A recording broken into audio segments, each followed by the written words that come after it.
just have a look at what are the other big news headlines that we have from the global markets. And like you were talking about, the US markets job data that actually continued to show some bit of a resilience with a 3.5% drop in the unemployment rate. The decrease is coming as labor force participation increased to its highest level since before the pandemic. Now, non-farm payroll rise was almost by around 236,000 jobs in the previous month versus Dow Jones estimate of 238,000.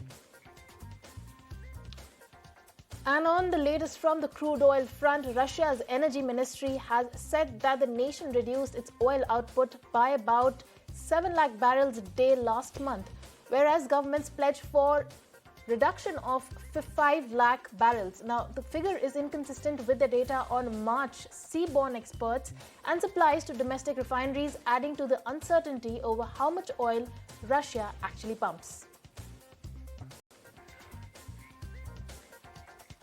Regulators should take deep breath over crisis, says the JP Morgan Chase chief Jamie Dimon.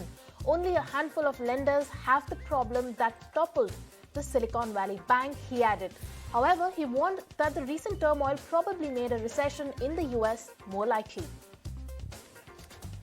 Let's move on and talk about Tesla. Another American multinational automaker, Tesla, announces a new mega factory in Shanghai. Now, the company is aiming to start construction during the third quarter of this year and the production around halfway through 2024. The automaker has gone ahead and slashed EV prices in the US for the fifth time since January in the move to spur the demand. And French President Emmanuel Macron highlights the need for Europe to reduce dependency on the US. Also says it is important to steer clear of confrontation between China and US over Taiwan. Macron emphasized on his theory of strategic autonomy for Europe, presumably led by France to become a third superpower.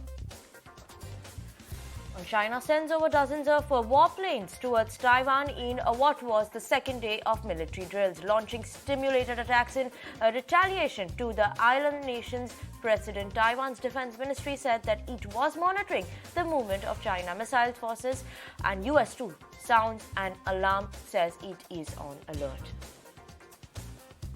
And US lawmakers meet Disney's Bob Iger and other high-profile tech and media executives to express concerns over China's censorship and Beijing's influence.